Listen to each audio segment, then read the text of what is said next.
Next, I wanted to go over some special effects that you can apply to your drawing layers.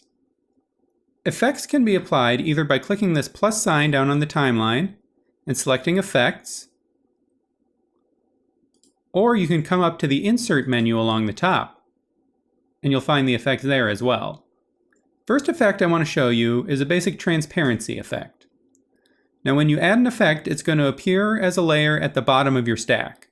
What you want to do is click and drag it onto whichever layer you want the effect to appear on. So I'm going to add it to this cloud. Double-click an effect to get a window with its properties. So we can see what it's doing here is it's setting the transparency to 50%. If we increase the transparency, the cloud becomes more invisible, and if we decrease it, it becomes more opaque. Something to keep in mind is that all these effects can be animated.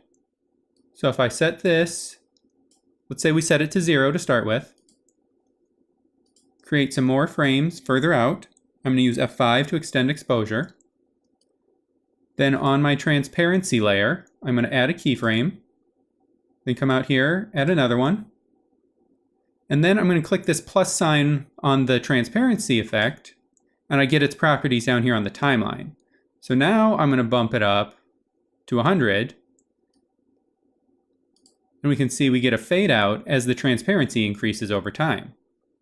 Let's just get rid of that for now. The next effect I want to show you is the blur effect. So I'm going to Insert, Effects, Blur. Blur is different from Blur Gaussian. The Gaussian blur has more features, but it's more processor intensive. This basic blur will render faster. So I'm going to apply that blur to the cloud. And you can see it doesn't seem like it's done anything by default. So I'll click that. And then we want to turn up the radius. That's how much it's blurring. Now we can't see anything because we're in OpenGL mode. You have to switch to render mode to see a lot of these effects. So now we can see it's adding a blur effect to that cloud. If you want to save some rendering time, you can turn this down to low. Now this truck factor will adjust the effect if you move the layer backwards or forwards in Z space. So let me just quickly get rid of my background layer so we can see this effect. And then if I come to the cloud layer, click the plus sign to get its properties. If I adjust its position Z so that it's moving backwards in space, you can see it looks like it's blurred basically the same as it was when it was up close. Whereas if we have truck factor off and push this back in Z space, the blur is going to look more severe because the radius value is a greater percentage of its size on screen. Basically, the truck factor will scale the blur effect along with the scale of the object that it's blurring. So after we start working with scenes that are set up in 3D space, we'll have to keep this property in mind. For now, you may as well just leave it on. The next effect I want to talk about is the blending effect. This basically just lets you add blend modes to your layers. If you're not already familiar with blend modes from programs like Photoshop, they basically are just a way of determining how two layers get composited together. Not all of these effects will be useful, but if you're used to working with blend modes, this is how you get them in Toon Boom. Next, let's look at the glow effect.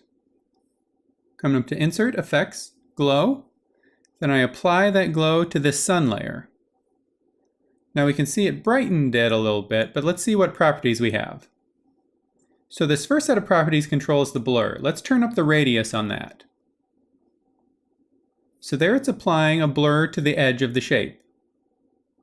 You can have it just do it radially, which means it goes in all directions at the same value, or you can make it directional and have it point in a specific direction. We want it on radial. Then we have other options here that can invert everything.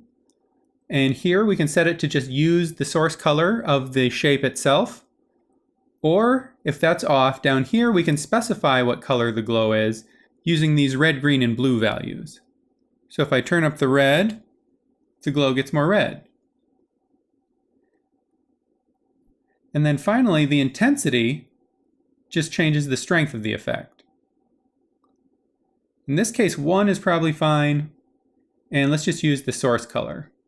And I like that radius big and blurry. This last effect I'm actually going to apply to one of the bitmap layers from our background. This is the brightness and contrast effect.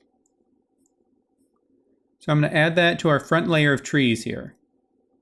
If I double click that, you can see if I change the brightness and contrast values, it changes up the colors on this bitmap layer.